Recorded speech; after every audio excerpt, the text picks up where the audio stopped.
आज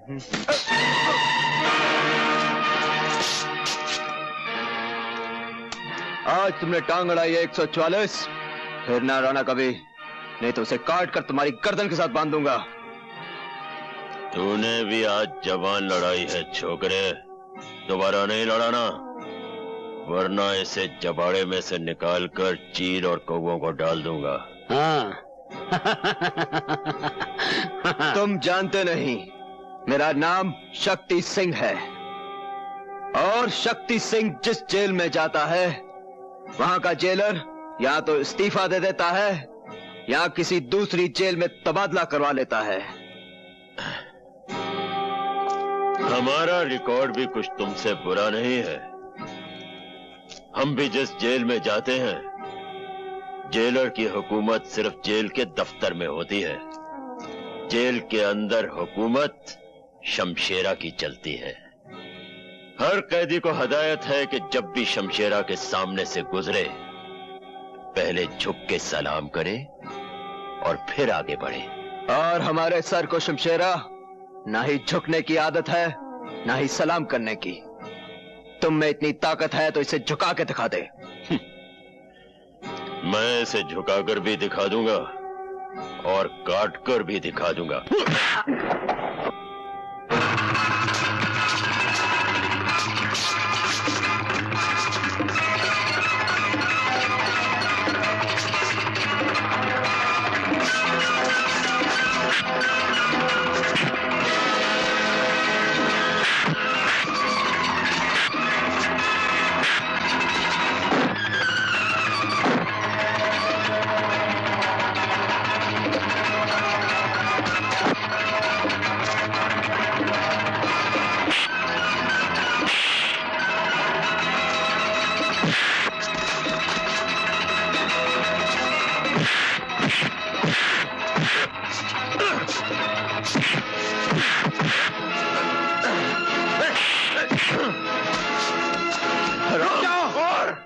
शमशेरा, शमशेरा, तुम 7 साल के लिए जेल में आए थे, लेकिन इन्हीं खूनी उबालों की वजह से तुम्हारी सजा 7 साल से बढ़कर 14 साल हो गई, और फिर 14 साल से 21 साल।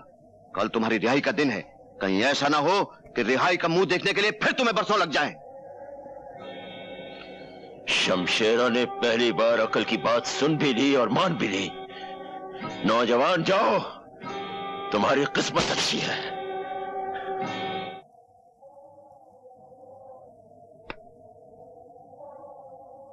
छमिया, रुक जाओ।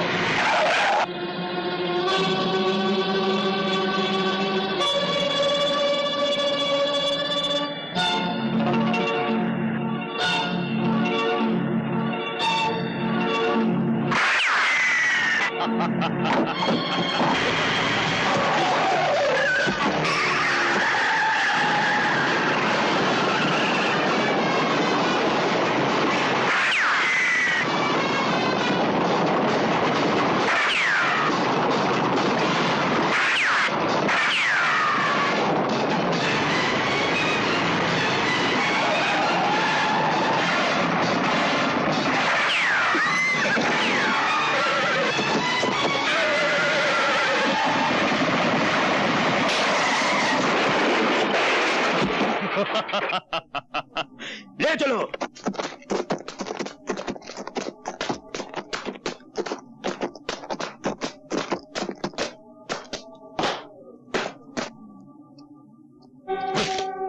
पहचाना मुझे?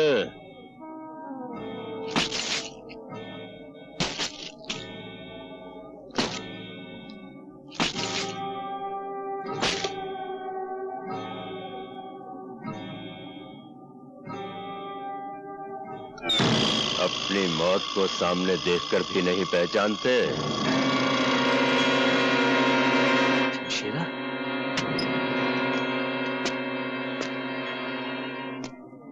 मैंने तुम्हारा दिया हुआ यह जख्म अपने सर आंखों पर रखा है। बरसों जेल में पत्थर तोड़े हैं ताकि जिस दिन तुमसे मुलाकात हो तुम्हारा हिसाब चुकता कर सकूं। आज वो दिन आ गया है ठाकुर। इसे पहचानते हो?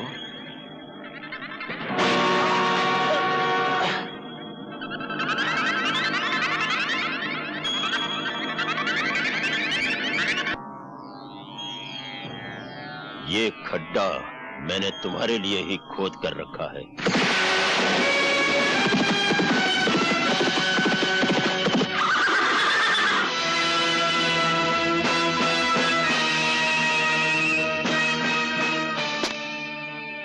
जो दूसरों के लिए खड्डा खोदता है वो खुद उसी में आकर गिरता है।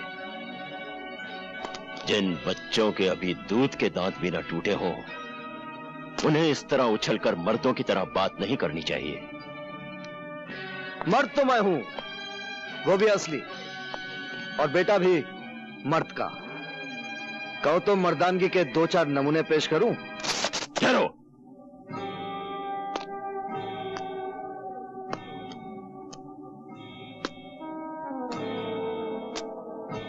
लगता है कि तुम्हें पहले कहीं देखा है। हाँ, जरूर देखा होगा।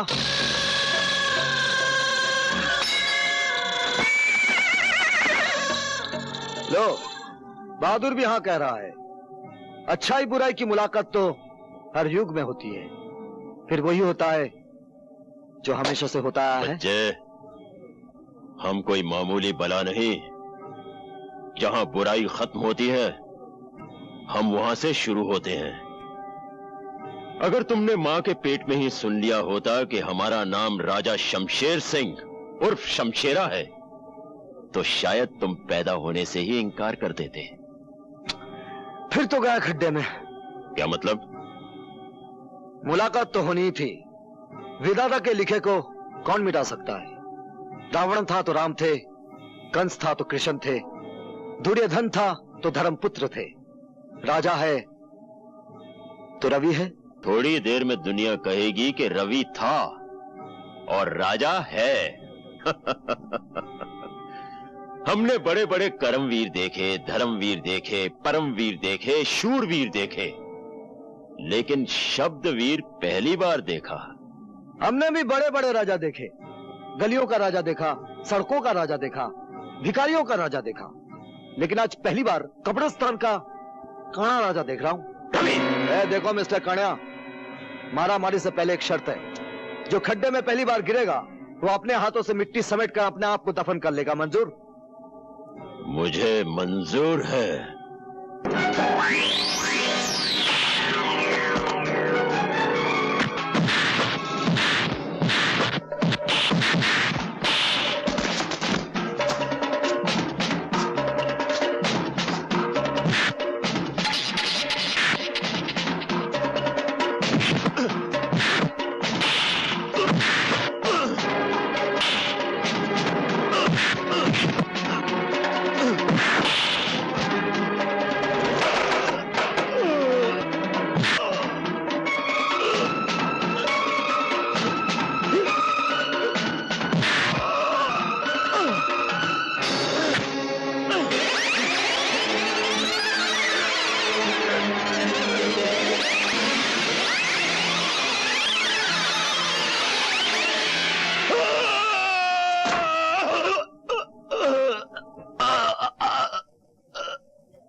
जो दूसरों के लिए खड्डा खोदता है वो खुद उसी में गिरता है। चल डाल मिट्टी।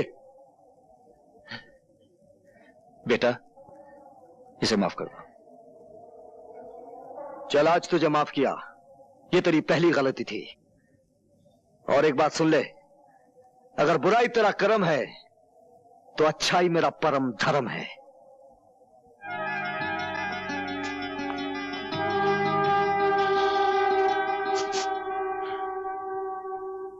हाय राम, ये क्या हो गया आपको? कैसे हुआ ये सब? जिंदा पहुंच गया तुम्हारे पास। भगवान का शुक्र करो सावित्री। शमशेरा तो आ ही गया था आज, अपनी आंख का मेरी जान से बदला चुकाने। मुझे मारने से पहले एक नौजवान कहीं से आ गया और उसने तुम्हारी मांग का सिंदूर मिटने से बचा लिया। कहाँ है वो नौजवान? आप उसे साथ नहीं लाए? वही तो यहाँ लेके आया है मुझे। बाहर खड़ा है वो।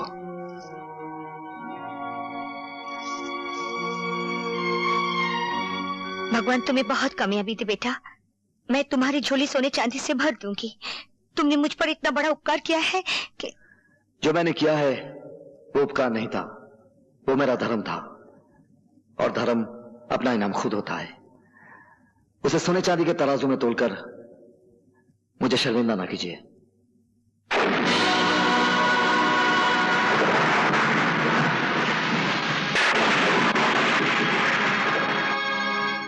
मैं चलता हूं। उनकी देखभाल के लिए किसी डॉक्टर को बुला लीजिए।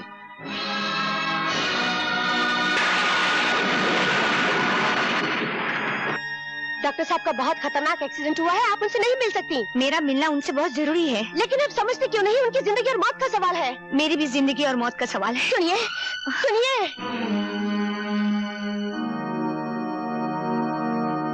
डॉक्टर साहब, मुझे मालूम है इस वक्त आपको परेशान नहीं करना चाहिए, पर मेरे लिए जानना बहुत जरूरी है। रवि क्या आपका बेटा है? तुम्हें कुछ शक है सावित्री?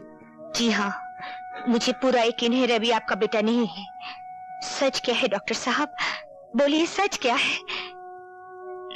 ये सच है सावित्री, रवि तुम्हारा ही बेटा है।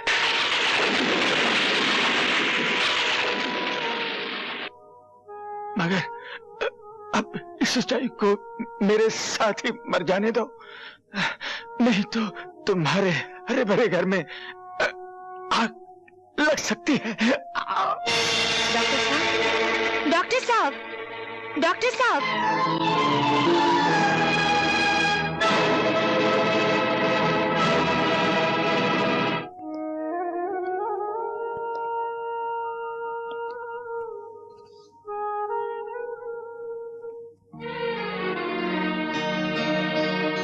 माँ के बाद आप ही मेरे सब कुछ थे। हम मुझे छोड़कर चले गए। मैं अनाथ हो गया पिताजी, मैं अनाथ हो गया।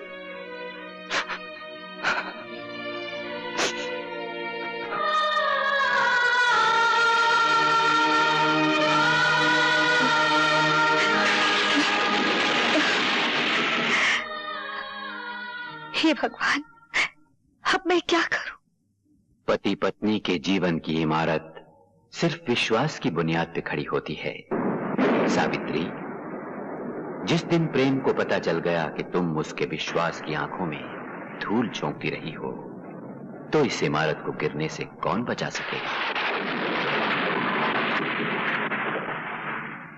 इस इमारत को अब झूठ बचा नहीं सकता। बचा सकता है तो सिर्फ सच ही बचा सकता है। और आज मैं सच बता के रहूंगी।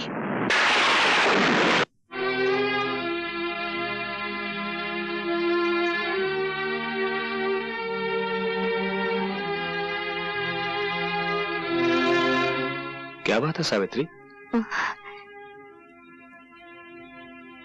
बात कुछ ऐसी है जो मैं ना कह सकी तो मेरा दिल अंदर ही अंदर घुट कर मर जाएगा। मैं आपसे सब... मैं जानता हूं तुम क्या कहना चाहती हो। मैंने तुम्हारी आंखों में तुम्हारे दिल की कहानी पढ़ ली है। तुम अपने बेटे के बारे में बात करना चाहती हो ना? हाँ हाँ, आपको कैसे मालूम कि मैं अपने बेटे के बारे में बात करना चाहती हूँ? सावित्री, मैंने जिंदगी के कितने साल गुजारे हैं तुम्हारे साथ, दुख सुख बांटे हैं। तुम्हारी जिंदगी का ऐसा कौन सा कोना है जो मुझसे छुपा है एक कोना जिसमें आज तक अपने... मैं वो कोना भी जानता हूं। उसका नाम है रवि। रवि? क्या बताया रवि ने आपको? उसने बताया कि तुम डॉक्टर को मिलने गई थी। डॉक्टर ने तुमसे कुछ कहा और दम तोड़ दिया। वो बिलक बिलक कर रोने लगा और तुमने उसके सर पे अपना हाथ रख दिया। और क्या कहा रवि ने? उसने कहा जब अपना हाथ तुमने उसके सर पे रखा तो उसे ऐसा लगा जैसे उसकी मां वापस आ गई हो।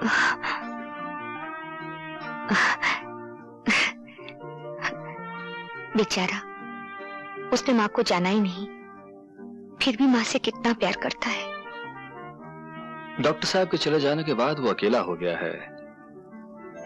मैंने उसे कहा वो हमारे घर आ जाए।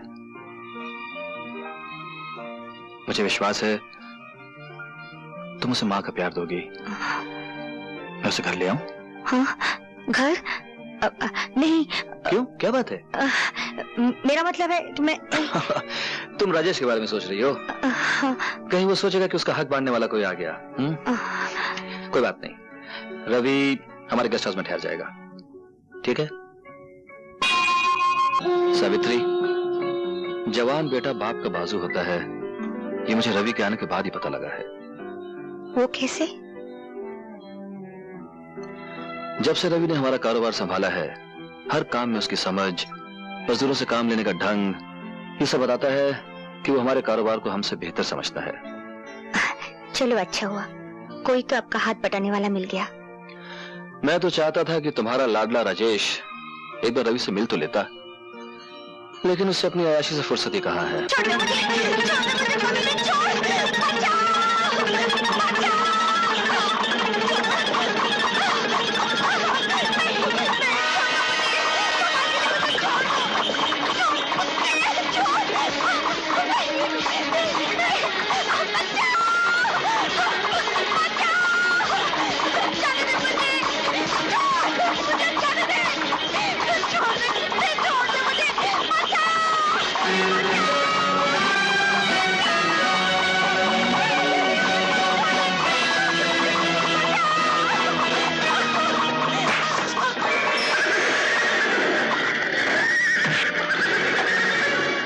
कौन हो तुम जो मेरे और मेरे शिकार के बीच में आके खड़े हो गए हो?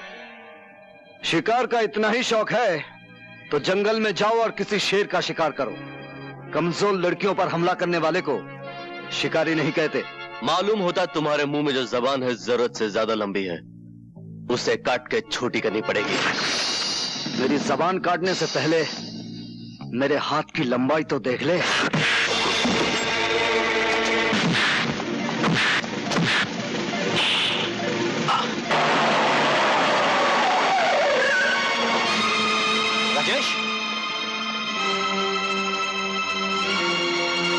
राजेश, ये क्या हो रहा है? बेटे, यही हो रवि है, उस दिन जिसने शमशेरा से तेरे पिता की जान बचाई, और अब हमारे कारोबार में इनका हाथ बटा रहा है। तो यूं कहो माँ कि ये हमारा नया नौकर है, जो हमारे ही टुकड़ों पर पलकर अपनी औकात भूल रहा।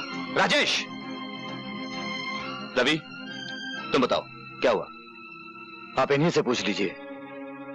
मैं जानता हूं गलती तुम्हारी ही होगी राजेश। चलो हाथ मिलाओ उसके साथ। मैं नौकरों से हाथ नहीं मिलाता।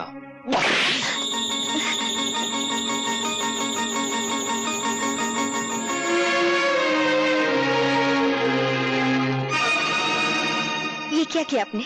जवान बेटे पर हाथ उठाया? हाँ।